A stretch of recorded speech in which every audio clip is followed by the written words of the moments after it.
Court come to order. All rise.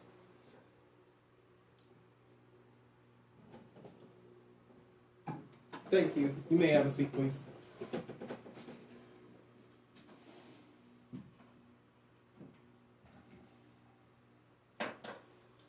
All right, Miss Grayson, I understand that your case has to do with some cars that you had that you were here gave to Mr. Graves over here, and that you sold them to him, correct? And in exchange for cash, you found out that Mr. Graves was scamming. Is that correct? Then I ask you a question. So when Mr. Graves was living with you, he gave you cash money for the amount of time that he was living with you. Is that correct? And then after he moved in, you told him, okay, well, you're gonna have to find you a place to live now. Is that correct? For what I'm hearing and understanding, it's the possibility that matters with the case. So you're saying that Mr. Graves is a so-called narcissistic. Mr. Graves, I did not ask you to speak. All right. From March, April, May, June of 2023, he moved in with you. Is that correct? Okay, and what specific date did he actually move in with you?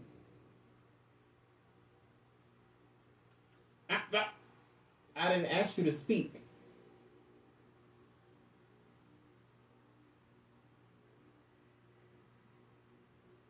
Okay.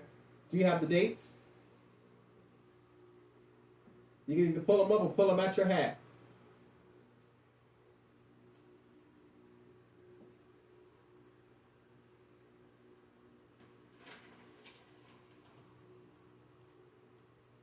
So January, March,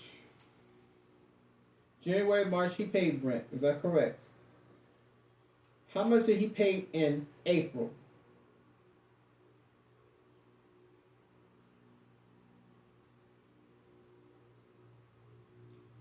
Okay, so he paid 1,200 in April.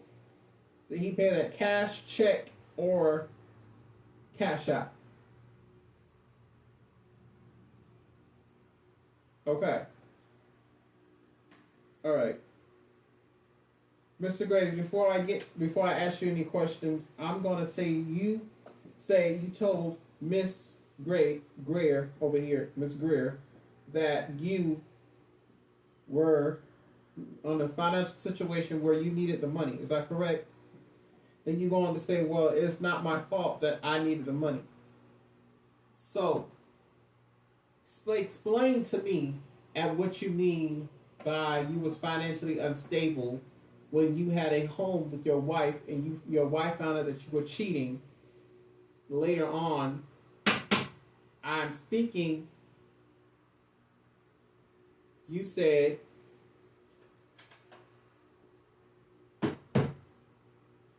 so you're saying that you needed a home, is that correct?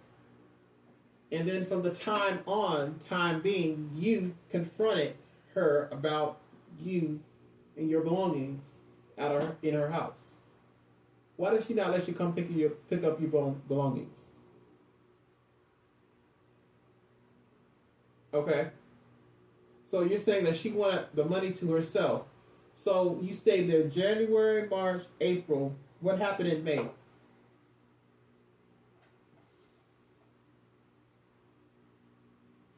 Okay, so in May, you find out that your belongings were in storage. Okay, so you have a counterclaim for her. Let's talk about your counterclaim. Your counterclaim is for emotional distress, lost wages, and storage fees. Is that right? Okay. What happened to the property? I'm going to go over to Miss Greer. Miss Greer, what happened to the property, his belongings, when he said that he was going to come and get them?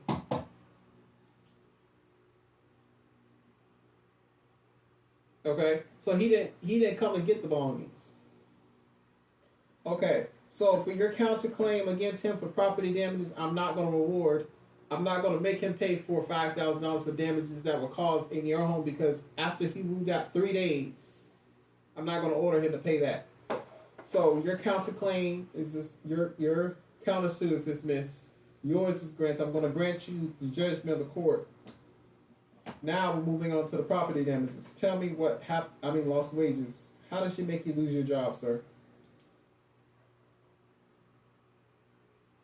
Okay, so sir, that's not lost wages. That's defamation. So I'm going to dismiss your case for lost wages. I'm going to dismiss your case for emotional distress because I don't feel like you're emotionally distressed.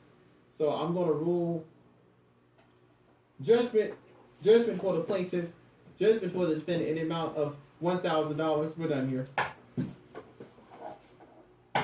Thank you.